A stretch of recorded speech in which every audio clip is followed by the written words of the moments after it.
Tonight's headlines: Duterte open-minded on Biden presidency.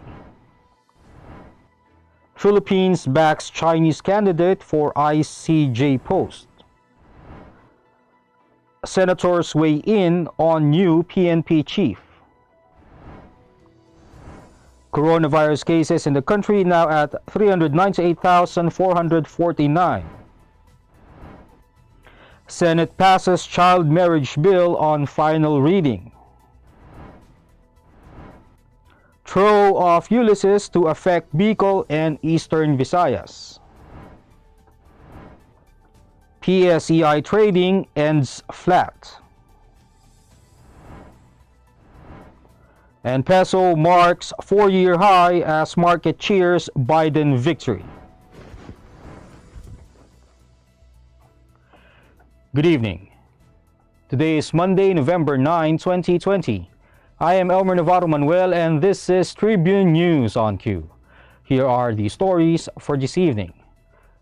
President Rodrigo Duterte's government has no prejudgment over U.S. President-elect Joe Biden, a close ally of former American leader Barack Obama, who drew curses from the Philippine leader for criticizing his war on drugs. Biden defeated outgoing U.S. President Donald Trump, whom Duterte earlier this year, according to his spokesman, then described as a good president who deserves to be re-elected. Presidential spokesperson Harry Roque said that the president is keeping an open mind on Biden's presidency, adding that while it is going to be a new start, the Philippine government's position is to be willing and able to work with all the leaders of the world. Biden has served as vice president under the administration of Obama, Trump's predecessor. In 2016, Obama had urged Duterte's government to go after drug rings the right way because otherwise innocent people will get hurt and they will have a whole bunch of unintended consequences that don't solve the problem. Malacanang is hoping that under Biden's leadership, undocumented Filipino immigrants in the U.S. would get the chance to go legal. Malacanang on Monday disclosed that the Philippines will vote for a Chinese candidate for a seat on the International Court of Justice because of the country's close ties with China and the applicant's track record. ICJ Judge Xue Hankin is seeking re-election to the Hague-based tribunal, prompting Foreign Affairs Secretary Teodoro Locsin Jr. to order the Philippines' permanent mission to the United Nations to vote for Xue and the candidates from Japan and Germany. Presidential spokesperson Harry Roque said that the support given to the Chinese candidate is because of the proven track record of Judge Xue, who is already a sitting ICJ judge, and also a further manifestation of the very close relationship between the Philippines and China. Describing Xue as one of his closest friends, Roque praised the incumbent ICJ Vice President for her competence, probity, and integrity. Both Roque and Xue had served as president of the Asian Society of International Law. The UN Security Council and the General Assembly will elect 5 judges to 9-year terms this week. The new set of judges will begin their terms on February 6, 2021. The Senate on Monday gave its insight on the appointment of National Capital Region Police Office Chief Major General Sinas as the new Philippine National Police Chief. Senate President Vicente Soto III said that Sinas should focus first on reorienting the police force, especially the anti-carnapping group, as he cited the shootout in Cavite where a member of the Highway Patrol group was killed. On the other hand, Senator Panfilo Lacson, a former PNP chief, said Sinas is a good choice, adding that Sinas is a performer, always mission-oriented, and undoubtedly will lead the police institution the way it should be led. Senator Bato de la Rosa, another former PNP chief, also believes Sinas has a proven track record and is a good choice as the country's next top cop, while Senator Christopher Lawrence Bongo said that he trusts the wisdom of Duterte in naming Sinas as the country's next PNP chief. Go is also hopeful that Sinas would continue and strengthen further the relentless fight against illegal drugs, criminality, and corruption. Sinas will be replacing PNP Chief Police General Camilo Cascolan, who will retire on November 10. Tribune News on Q will be back after these reminders. This is a very important story. The important story. Pictures and stories. Today, we feel the weight of history on our shoulders. The way we have been moving leads nowhere. We need to change course. Since the United Nations was founded, the human race has never had to face a set of challenges like we do right now. But together, we can overcome them.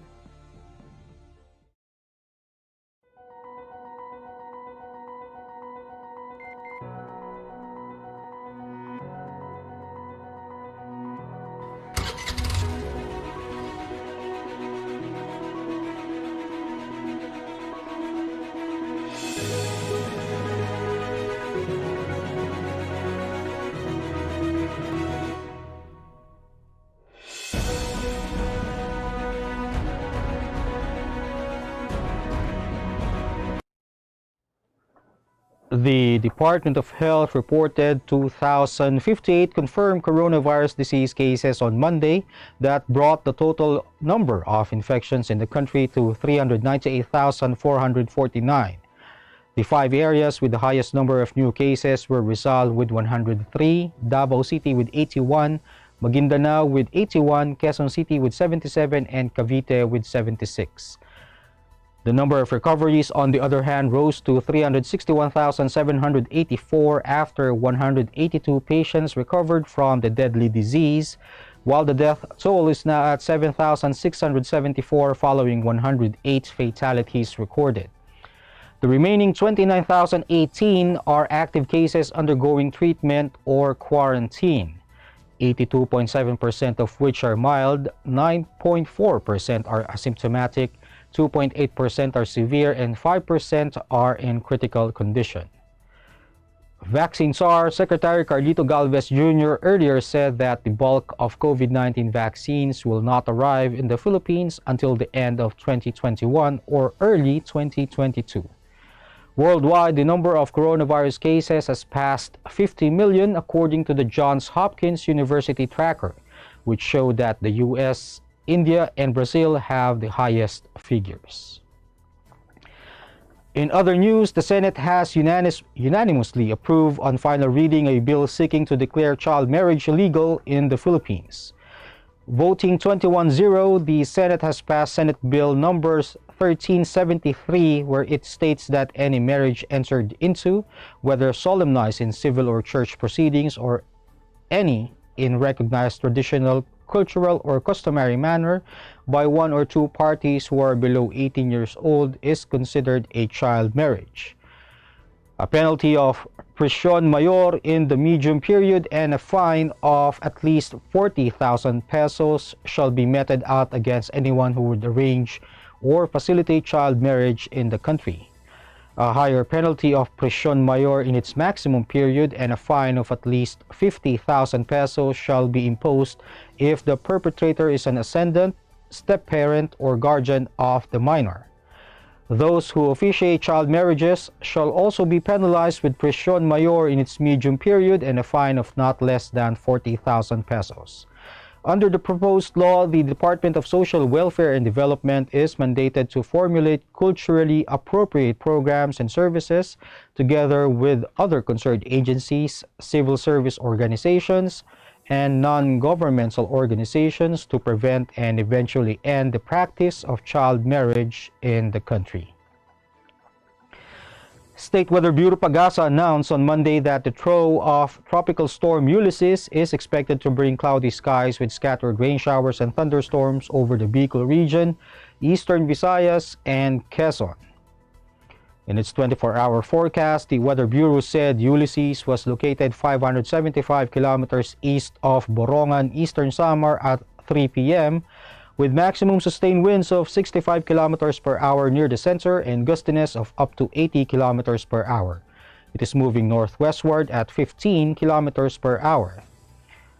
Meanwhile, Pag-asa said Ilocos Norte, Apayao, Batanes, and Cagayan will have cloudy skies with scattered rain showers and thunderstorms due to the tail end of a cold front.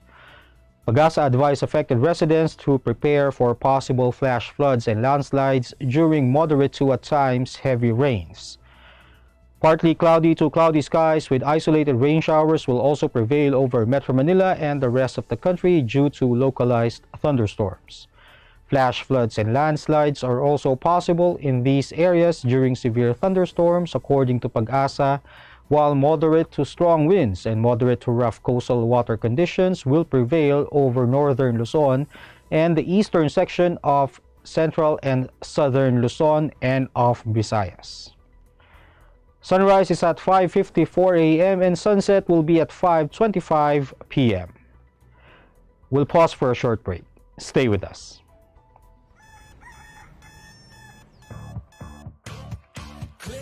That's it, never thought self-service can be this slick. Modify plans in a snap, walang hirap, it's a wrap. Just tap the app, now you can check, view, subscribe, renew, help and support for you.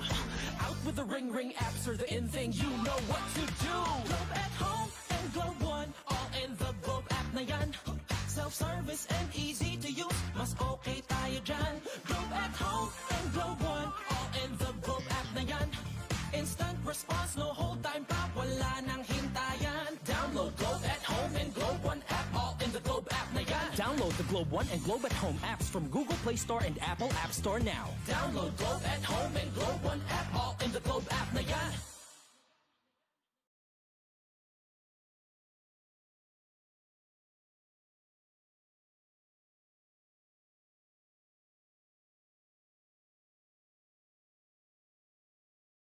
Good morning, sir. How may I help you? Bakit kailangan ko pang pumunta sa bangko? Oo nga naman, sir. Ba't kailangan pong pumunta sa bangko? Why not get a UB app so you can do all these without going to the bank? Bank the way you live. Union Bank. In business, Philippine share prices ended in the green for the sixth straight session on Monday, albeit relatively flat as the investors await local economic data later this week. The local stock barometer gained 0.16 points or 0.002% to close or to 6,685.85 at the closing bell. The broader all shares index climbed 16.40 points or 0.42% to 3,961.12. Monday's performance came as the market digested results of the latest U.S. polls and ahead of the release of the third quarter economic data on Tuesday. Regina Capital Development Corporation Head of Sales Luis Limlingan said that local shares closed flat after trading negative for most of the session as investors waited for the Q3 GDP and the latest MSCI rebalancing results. Meanwhile, the country's third quarter economic data is scheduled to be released by the Philippine Statistics Authority on Tuesday, and economists are projecting better figures than the downward revised negative 16.9% in the second quarter. More than 1.713 billion shares valued at 8.019 billion pesos change hands. Advancers led decliners 131 to 83 and 43 issues were unchanged. And the Philippine peso appreciated against the greenback for the fourth consecutive session on Monday to mark its best showing in over 4 years, following the victory of Joseph Biden Jr. as the next U.S. president. The local currency gained 7.5 centavos to close at 48 pesos and 145 centavos to a dollar versus last Friday's finish of 48 pesos and 22 centavos to a dollar. This is the best performance of the peso against the dollar since closing at 48 pesos and 10 centavos to a dollar on October 20, 2016. Monday's appreciation came after Democrat Joseph Biden Jr. appeared to have secured the White House over the weekend after his victory in the battleground state of Pennsylvania put him over the threshold of 270 electoral college votes needed to claim the presidency.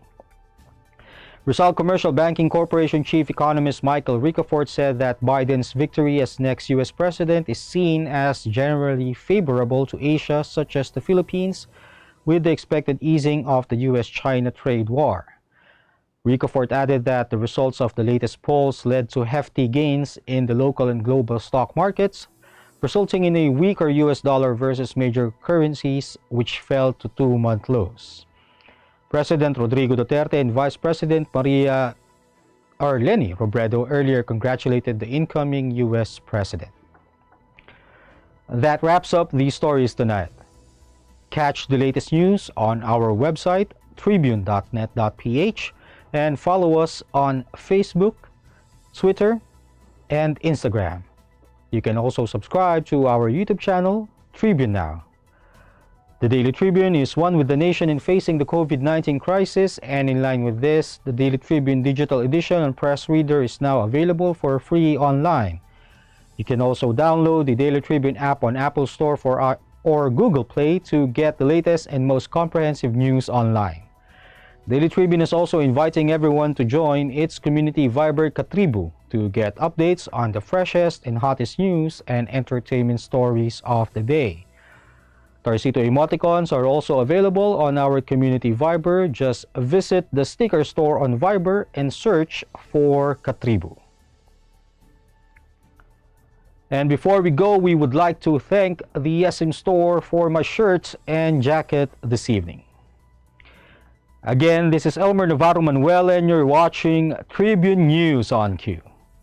Stay safe, stay healthy, and stay at home. Good night, and God bless us all.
Ang Philippine Offshore Gaming Operators o POGO ay isang legitimate business entity na nagbibigay serbisyo sa offshore gaming para lamang sa mga manlalarong nasa abroad sa pamamagitan ng internet. Ang mga serbisyong handog nito ay katulad ng casino games at sports betting na pwedeng laruin kahit wala sa casino. Sa Pilipinas, walang POGO operators. Tanging POGO service providers lamang dahil nagaganap ang mga laro sa labas ng bansa.